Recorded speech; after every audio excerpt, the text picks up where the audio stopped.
Hey guys, my name is Mannequin and welcome back to Mastering EDM with FL Studio. So today I'm going to basically get started with limiters for mastering. If you remember from last week, that's our new topic and that's what we're going to be covering for the next couple of videos here. Really, limiters are the biggest component of mastering. That's what you're going to see the most of. It's going to be the most apparent change when you start getting into mastering here. So that's what we're going to start with because it's the most interesting thing. And I'm actually going to show you the particular limiter we're going to use. So this one is called limiter number 6, and you could grab it at the link right here. I'll put this in the description as well so you could have that. And what you do is you go to limiter number 6, and then you'll want to download Windows or Mac depending on which one you're using here. So once you download that, you'll get a zip folder that will look a little something like this when you unzip it. Here we go. And you have basically two files that you need to copy, and it's this one and this one. And I think you need to copy this is just an alternate GUI, which looks like this.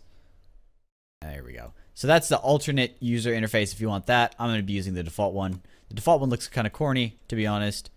It looks like this, but it's kind of better than the flat style one. So, but that's up to you. So we have these two files here, the regular one and the x64 one. We're going to copy both of these in, and then I'm going to show you how to set it up in FL Studio here.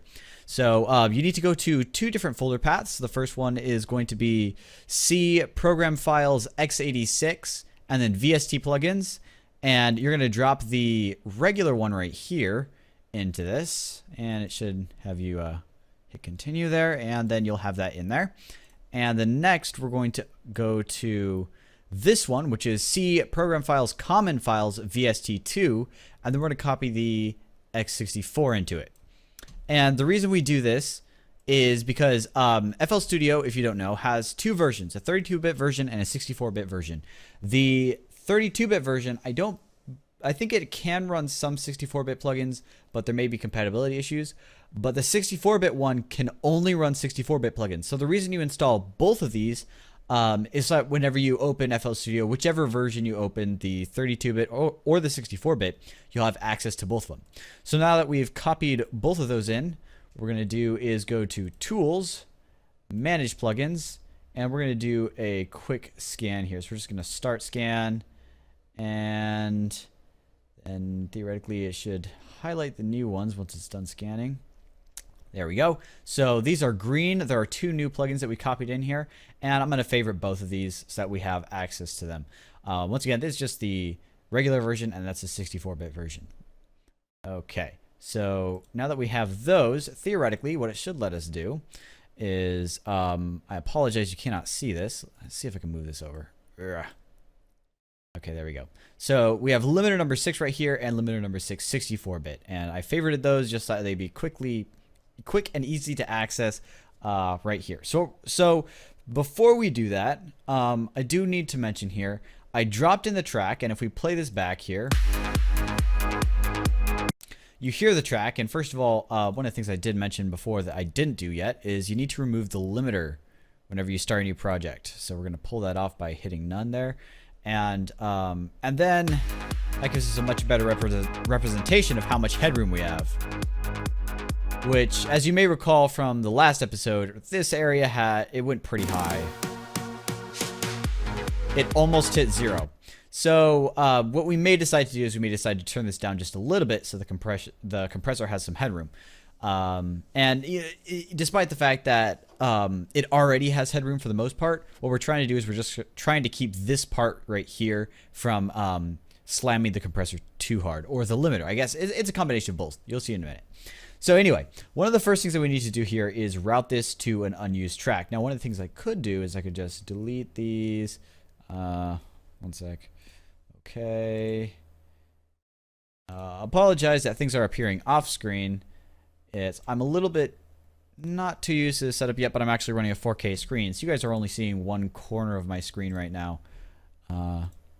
But okay, there we go. So now we could route this to the first insert, and we don't have to worry about anything else getting routed to it.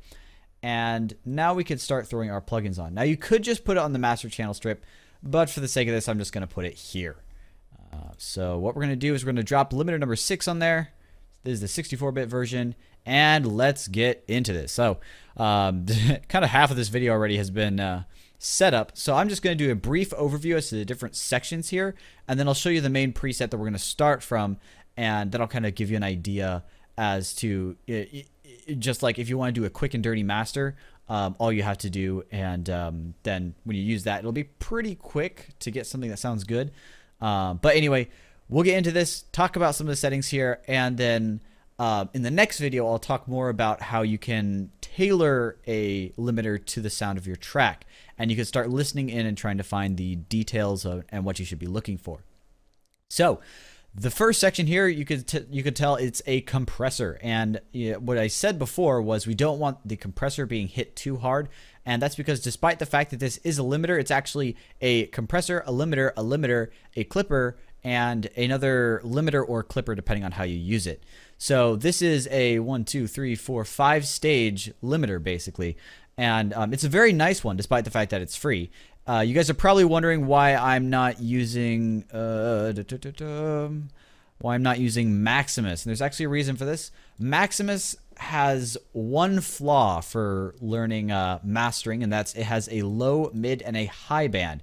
And the problem with that is you have to deal with crossovers, you have to deal with multi-band compression and limiting, and that's not something you want to start with. That's very complex. This one does it automatically, and then when you feel like you want more control over those particular areas, then you could go into Maximus and do those yourself.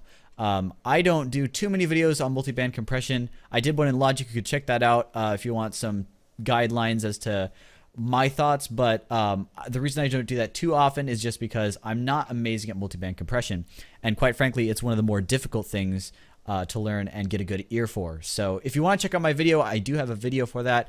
I will put a link, an annotation right around here, so you could click that and go to that video if you do want to check out multi-band compression. But for the most part, I suggest stay away from it until you are really good at regular compression, because it's basically regular compression to the third power instead of, just multiplied by 3. So okay, so get rid of that, and so now we have limiter number 6 here.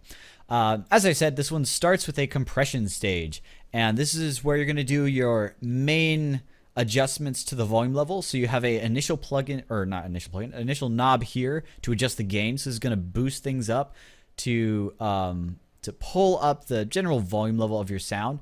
And then you have basically what this compressor is. It's not actually a fast compressor, it's a rather slow one. And the point of it is to smooth out this track in general. So this compressor, for instance, would get this peak that I was talking about before, how it gets really loud compared to the rest of the song. It would kind of smooth that out to the regular volume level of the song, because when we zoom out here, what we see is, generally speaking, that's a rather large part here that kind of peaks up. And also what it'll do is these quieter parts, it'll kind of help bring them up a little bit closer towards the top there. So this is this part of the limiter number 6 is basically, it smooths out the grand scheme of things here. So it kind of just smooths out your overall volume level. Now you see these little bumps here. That's not what it's going to smooth out so much. It's mostly going to focus on these larger sections and making these sections sound uniform in terms of their relative volume level. So it doesn't sound like you're going to something very, very quiet here and then something very, very loud here. It kind of just sounds like they're about the same level, despite the fact that this spot is a lot more active than this spot. So that's what this main compressor is for. Keep that in mind. Now we have very similar things to a regular compressor here. We have a ratio, which you should remember. I'm not going to go over that. We have an attack. Once again, this is kind of this is an attack that seems rather normal, but this is a RMS compressor, which means that what you're going to be dealing with here is not the regular fast compression, because it's kind of averaging the sound that's coming in. It's not following it exactly like a peak compressor would. So so this is a RMS compressor, so the attack, even if you set it to really fast, is not going to be super fast and like bouncing across the top as the peaks shoot up. So keep that in mind. Now we have a release as well. Nothing too amazing about that. Same sort of idea with the attack. I talked about these before, and the same principles kind of apply. So and then this is our dry wet mix, and for the most part you probably won't be doing too much to this, because this compressor is going to be, like I said, to smooth out your overall sound, so you'll probably just leave this on full. And then we have 2 different compression modes. We have off, which is if we don't want to do anything, and that's kind of obvious there. And we have mid side, and normal. So mid side is it's a different way of compressing. Basically, the tone is going to be different. You don't have to worry too much about the technicalities behind it, but it's kind of like the difference between looking at both sides and compressing both sides separately, and then looking at just like the union of the two sides and compressing that. So kind of think of it in that terms. That's a oversimplified way of thinking about it. But realistically, what you want to just focus on more is what kind of tone are you looking for. Listen to the two of them. If you can't tell the difference, you might find mid side can reduce clipping. That's kind of what you'll find as a general trend here. Otherwise, just go to normal. Some of the other ones, like for instance, this one here, normal, you'll be more likely to clip than with mid side. So that's this one. But this one's a clipper, and we'll talk about that more later. So so we have our compressor there. Went over that. We have our peak limiter. This is the main attraction of this limiter here. We have a pre-gain, which is just if you want to push things up a little bit more after you do the compression. So basically this one is to adjust how much this compressor is working, and then once you have that adjusted, you adjust how much the peak limiter is working using a combination of the gain here and then the threshold, which is about what point should it be trying to catch stuff and pull it up. As you pull this lower, if it'll play back for me.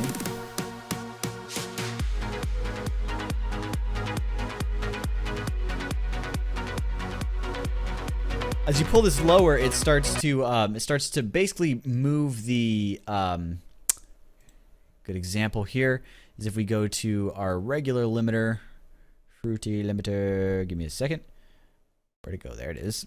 And we kind of have our, where is it? The ceiling. Here we go. And this is kind of what we're preventing the track from going over. So as we pull this down, it'll make it quieter.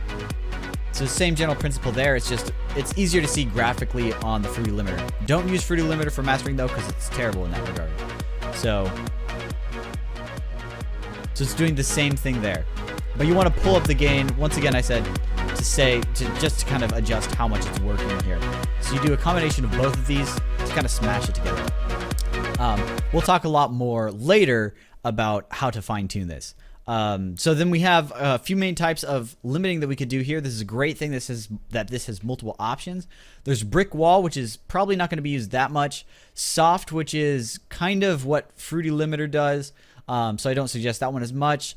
And there's this here, which is once again mid side, and that's kind of like an alternative to soft. And we have multi-band, which is probably what you're going to be using almost always. Finally, we have the three types here. And this is going to go from, I believe it goes from a brighter to a warmer sound. I don't remember exactly what direction that is. I'll double check on that for the next video when I start to talk about adjusting your tone. And then we have the speed of the limiter. And we could just kind of slow it down with this if we want to. Then we finally have, I said finally with this one, but these are kind of just like the small ones. You're probably not going to tweak that much.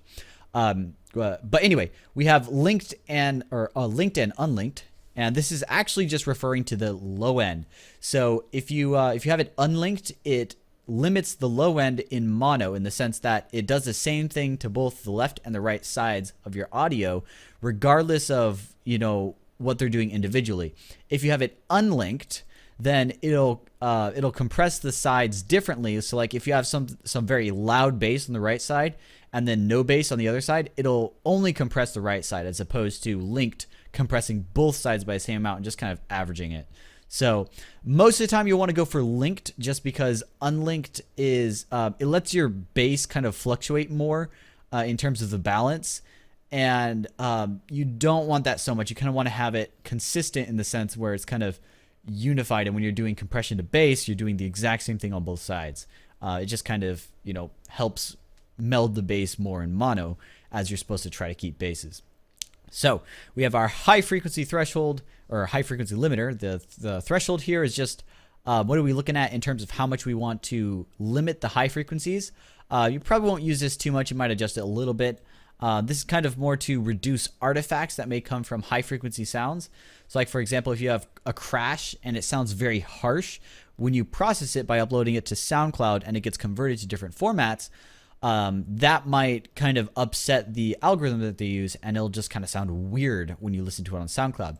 You might want to play with this if you're running into issues like that. But for the most part, this one doesn't do too much except for kind of smoothing out your high end a bit.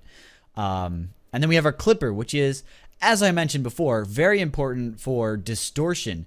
Where you're going to find out that distortion plays a major role in mastering. And this one here is a kind of like a compressor and a distortion unit. We have this knee here that adjusts how much, like how heavy the distortion is. If we have it at a very soft knee, then it's more so compression and less distortion. And once again, obviously we have the gain and the threshold, which behave exactly the same as this one. As you pull the threshold down, it works more and more. As you pull the gain up, it boosts the bass volume. And then we have this upsampling here, which is... I don't remember what the GR stands for, or this. I remember this is like this is part of the signal is upsampled, and this is the whole signal is upsampled, I believe. I'll check on that again later, but once again, we're not really getting into the details of this so much. So that one's not going to be one you'll probably tweak that much. You'll probably just leave it off or turn it to signal. And then this is actually linked to this right here, which is when you upsample. If you have it set to 1 times or 4 times, it's going to change the tone. 4 times kind of smooths things out a bit. Okay, the last 2 things. This one, obviously, there's an on-off switch, and then we have normal, mid-side, and multiband. You'll find most of these settings that you have the option of mid-side or multiband. You'll want to go to multiband. If you have the option between mono or normal and mid-side, you'll probably want to go mid-side. And then finally, our last stage here is protection, which is a final gain here. And despite the fact that it says output, it's just a final gain here. And then we have our ceiling, which is what do we not let it pass. And so if you set it to -2, it'll never pass -2. If you set it to 0, it'll never pass 0. And then down here, you have different options for intersample precise. Oh, no, wait. No, I'm saying that wrong. I think it's intersample something, I believe. But it's basically, we have digital clipping, intersample fast, and then intersample precise. And the difference between these two is that this one is kind of like a smoother sound because it's very detailed in terms of looking at the audio and watching it. So it's actually kind of a cool thing that this intersample thing does. What it does is it zooms in an obscure amount and, or not an obscure amount, it's just a crazy amount. And it looks and it says, okay, so you have something here and then something here. So you see those 2 little tiny bumps that's kind of in between, and we don't really have exact information as to what happens there. Well, it guesses what's happening there, and it kind of does some calculations to do limiting based on that. So it's basically super accurate limiting. And it really, that one just boils down once again to the tone. So most of these things that I don't know the name for, or I'm kind of messing up on the name, like as I said, the upsampling here, I kind of messed up on that one. And then the mid side, how that really works is not something I've explained too much. And things like linked and unlinked, and this here, ISP fast or ISP precise. Pretty much you just flip through it and choose which one you like in terms of tone. Now, finally, the one I didn't mention here is digital clip. It's actually kind of surprising because most people think digital clipping is just purely terrible. But in all honesty, usually when I master, I'll actually use this output because what it does is it brightens up the high end of your track because it lets that high end clip. Some people don't like that sound. And also you'll notice in the other, when I was playing back the master version of this, in this area, the quiet area, there was actually some crackling that was happening. That's probably because I had it set to digital clip here. It was either doing that there or somewhere in this part. It was actually doing that crackling that came in. So I could remedy that by changing this to ISP precise or ISP fast, or turning down the distortion on the clipper. But I've kind of gone a lot longer than I wanted to go, but really this just gives you an introduction to limiter number 6, not even really how to use it. We'll actually go through a more or less full master in our next video with this, where we talk a lot more about how do we actually make the artistic decisions here. So, you know, I talked about these ones, don't worry about the definitions per se, mostly just worry about what tone you're looking for, and the same about the upsampling here, and then the speed, and then kind of whether or not you have things linked or unlinked. Although for the most part, I would recommend, as I said before, just keep them linked. But yeah, we'll talk a lot more about this in the next video, but I did tell you something about a quick and dirty master. So if you don't want to learn mastering and you just want to know how to make your tracks sound better with this mastering process, but not go through too much effort or not like mess them up throughout the process, this is where you use the presets. There's actually a really nice preset that I go with. Usually I start all my masters with master 1. So you just turn on that preset, and then you find the loudest and quietest spots of your track and just make sure they're not clipping. So it's not, there was a tiny bit of clipping there in the bass, but not that much. More importantly, we should check this out, this general area, because it's a lot louder than the rest of the track.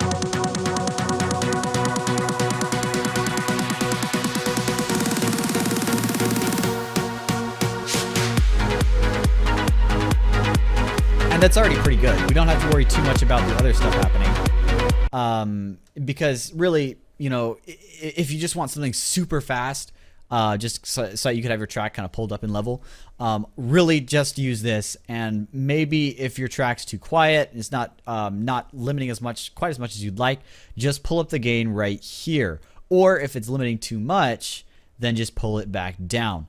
And that's basically the only knob you'll need to tweak. And maybe if you want, you know, this one right here by default is set to negative 0.3. You could just turn that up to 0, so that you're hitting 0 dB, not like slightly under it, and you don't have to worry about normalizing then. So yeah, basically one knob master is with, if you just set this to the master 1 preset and then slowly turn it up and check throughout the entirety of your track. Once again, this is the tedious thing. You have to play it back a whole bunch of times to make sure that whenever you change things, it doesn't mess up different sections of your track. Because if you master for this area and you go to this area, you might find that it sounds like it's too quiet, or it's distorting too much or something. So you want to check your entire track whenever you dial in the sound pretty much to what you want. So if you think you've got a good master, check your whole track through, make some changes, adjust the parts that you felt need adjusting, and then once again, listen to the whole thing through again. And then once you're done, all you have to do is go File, Export as a WAV or MP3, once again, save as whatever. And then you'll have this dialog here, and your output will be 16-bit. And you'll want to turn on dithering. That is going to be your final output. And then you'll just hit start, and you'll have your completely finished track that you could then upload to SoundCloud or anywhere else. So that is a very long intro to mastering. It ended up being closer to 20 minutes. I tried not to repeat myself too much, because I know last week I did a little bit more what I used to do. And I repeated myself a lot when talking about the same general thing. So I apologize for that. Hopefully you guys got the general idea of what we're going to be doing here. Limiter number 6. Once again, there are some other things that you could do with let me pull it open. Maximus allows you to do multiband limiting and compression. And as I said, limiter number 6, when you set this to multiband mode, it automatically handles everything, and you don't have to worry about messing up things by, you know, doing this wrong. So that's the one thing you want to keep in mind. It's going to be really tough if you do it in Maximus and you have no idea what you're doing, because low, mid, and high, if you're doing these by yourself, just like balancing these out and getting them so they don't sound like you've kind of chopped it up in a weird way is going to be pretty difficult. So keep that in mind. There are a lot of other tools. You'll also find we're going to use some other tools when it comes to EQ, because quite frankly, I'm not too fond of FL Studio's built-in parametric EQ. So we're going to grab a few other EQs when we talk about EQs for mastering. But right now we're out of time. So I'm going to wrap up this video. Thank you guys so much for watching. Hope you learned a few things here. And once again, if you just want to draft master, all you have to do is go to Presets, Master 1, and this is assuming you have headroom once again. And then you adjust the gain here, and then set the ceiling to 0, and then boom, you're done. That's a pretty basic master there. Make sure there is no distortion in your track when you bounce it down, because quite frankly, that is the thing that annoys people most when they listen to your track. If your track has distortion, they'll instantly not like the track, even if it's got a good melody or something like that. So that's something you don't want to happen. You want to make sure that they have the full opportunity to judge your song based on the content, and not because it's clipping all over the place or because it's too insanely quiet compared to the other tracks you listen to. So that's it for this video. Hope you guys enjoyed this, and I will see you next time.